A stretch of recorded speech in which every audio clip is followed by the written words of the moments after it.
FT3D knee resurfacing, ये word आपने बहुत कॉमनली सुना होगा। तो क्या है FT3D नी रिसर्फेसिंग?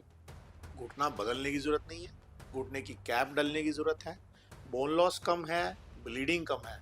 ये सब सुन सुन के आप लोग ऑलरेडी परेशान हो चुके हो।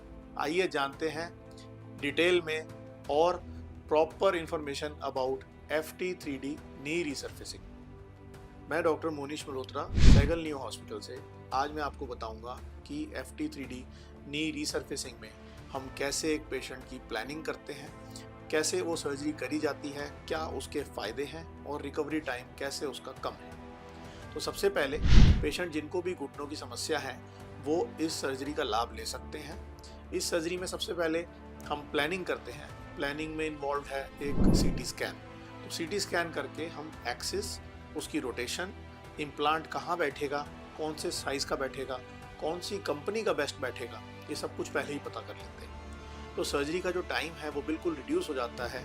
इसमें कुछ स्पेशल जिग्स होती हैं जिसमें एक ही बार में जो बोन खराब है सिर्फ वही पार्ट आपका कटिंग किया जाएगा और उसके ऊपर एक कैप, जिसे हम इम्प्लांट बोलते हैं, वो लगा दिया जाता है। क्योंकि इसमें बोन लॉस कम है, इसमें ब्लीडिंग के चांसेस कम है, कोई रॉड यूज़ नहीं हो रही है, तो ऑब्वियसली पेशेंट को पेन कम होगा। और अगर पेन कम है तो रिकवरी टाइम जो है वो बहुत छोटा रहेगा।